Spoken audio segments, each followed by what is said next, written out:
naming his list of 23 players for the upcoming friendlies against Germany and Ghana. Just 2 goalies on this squad, Matt Turner and Ethan Horvath. There you see them there. Also worth noting, just 2 MLS players on this squad. They're both in the back line, Dwan Jones and Miles Robinson. All told, 8 defenders. No Anthony Robinson. He's dealing with pubalgia, which you'll remember is what happened to Raul Jimenez just before the World Cup, so that's a concern. Mark McKenzie also out with an injury. Christopher Lund and Dwan Jones, the aforementioned, kind of your left back options there with Jedi out. Berhalter calling in 7 midfielders. The big name, obviously, there, Gio Reyna back with Berhalter for the first time since the scandal that nearly blew U.S. soccer apart. The big surprise, Lennard Maloney, the German-American dual now. We'll talk about him in just a little bit. Worth noting there, the very big absence of Tyler Adams.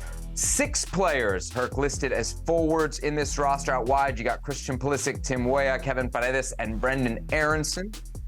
And then up top, of course, Ricardo Pepi and Valerian Balogun. But again, the top story is Gio Reyna. Here's Gregg Berhalter with more. It was, first of all, the conversation was positive conversation. Appreciative of him taking time and being able to connect. And really, for us, it's about, aligning on how we're moving forward. And I think we did that. The exact contents of the conversation, I'm going to leave private, but we're in a good spot to prepare for this camp and to really, in my opinion, treating this very similar to how we did with Ballo in last camp, is build him up, build his minutes up, that he goes back to Dortmund in a better place, and using him on the field in a way that he can return to Dortmund ready to go. So that's going to be important for this camp. Well, I'd say that, the conversation was positive. I was really just appreciative of the conversation. And having said that, acknowledging that I think it will take time. It's a difference between a Zoom call and being in person, but I think that both intentions are positive. And the idea is that,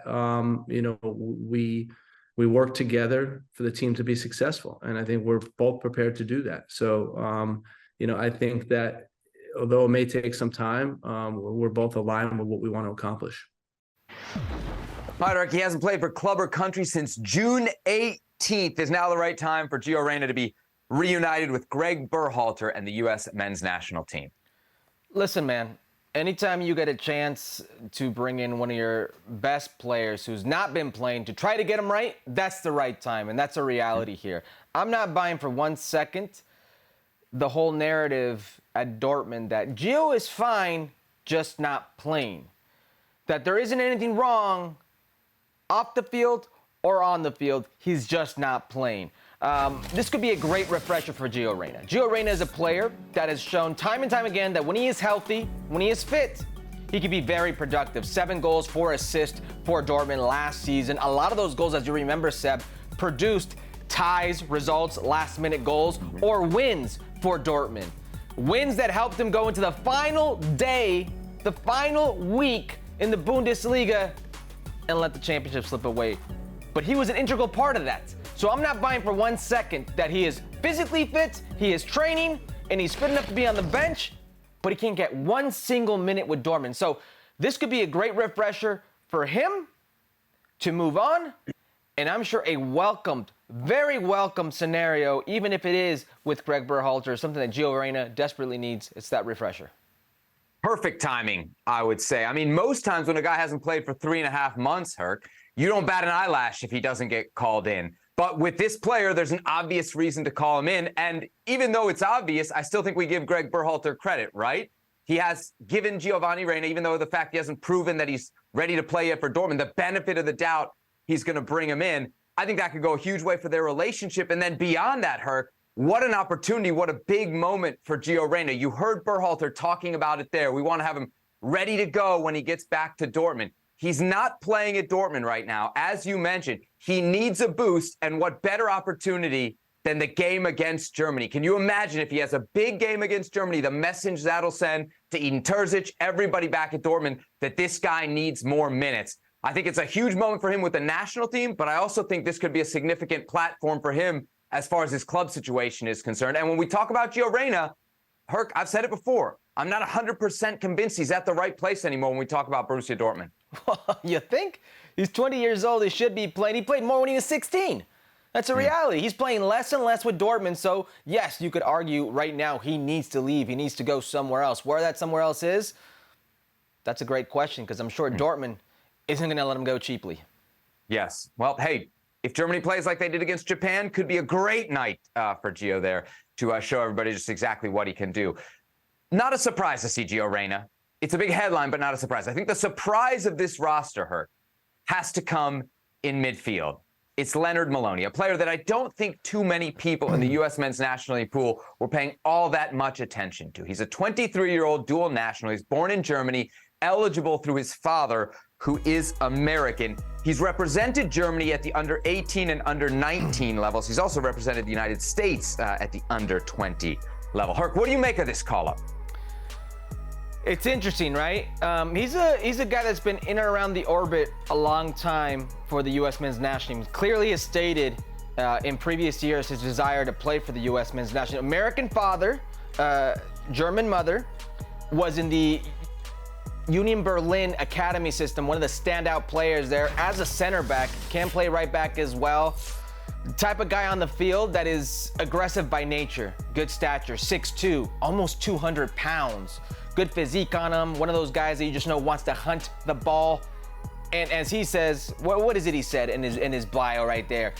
Kill somebody and get the ball to somebody else? That type of deal? Is that what it said right there? Very much You like that that mentality. from a midfielder? Well, this is what I'm getting at. A converted midfielder. This is a center back by nature, but his feet are good enough for him to play as a defensive midfielder. His instincts are good enough for him to play as a defensive midfielder.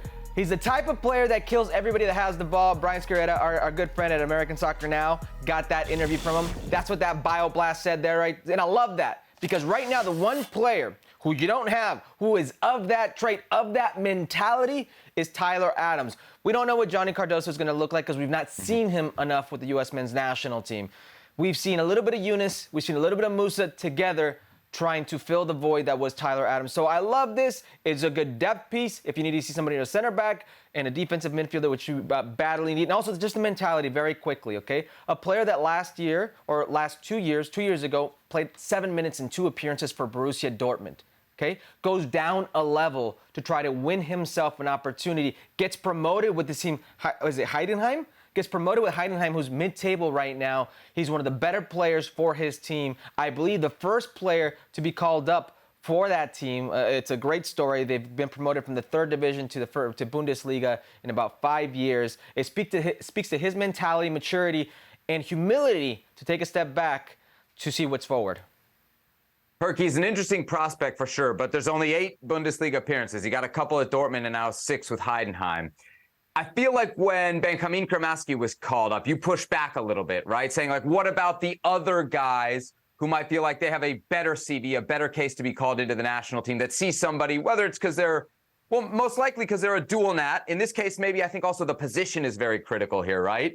But called in ahead of them. Do you have any problem from that angle? Because I would think that 30-plus Bundesliga 2 games last season is not enough to establish this guy as somebody who is really a top 23 player right now and deserves to be called in. That's so interesting because what's Malik Tillman's brother?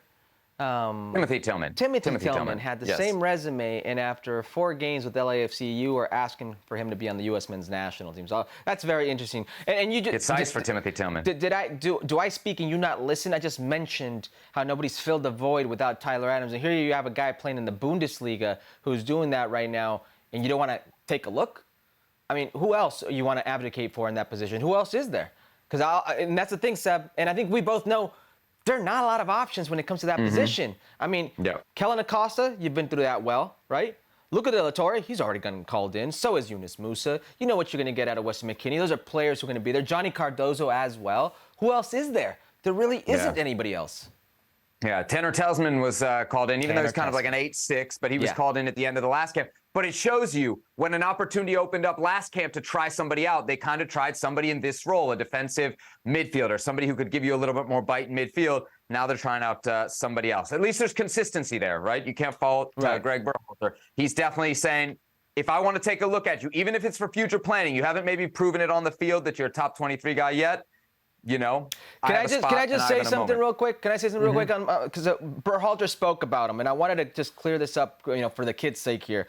Berhalter, what do you like about him? What attracted you to Maloney? And he's like, he's the midfielder with the most distance covered in the Bundesliga. That's not important. Okay, the kid is much more than just a runner. His energy, his enthusiasm, he's a terrific team mentality. These are trigger words for a lot of people. He's a good player with certain characteristics that other players in the pool don't have, and he's going to have an opportunity. Yep. And as you mentioned, also plays as a center back, so that could help when it comes to making rosters. Anything else on this roster? I'm looking at guys that didn't make it. No Alejandro Zendejas, maybe not a surprise based on how he's playing. No Jesus Ferreira, no John Brooks, no Luca Coleosho. Gregg Berhalter mentioned that he had some contact there, but looks like Italy in the driver's seat for the young man who's starring at Burnley. Yeah, no Lucas thus far. He did say is to be determined. Interesting that it was Gregg Berhalter himself that brought up John Brooks. So John Brooks may be in the mix. And listen, I think you said it best. There's two Major League Soccer players here. Times are changing. The U.S. men's national team player pool is vast. It's not just MLS players. So, yeah, man, I think it's almost as perfect of a roster call-up as you can get.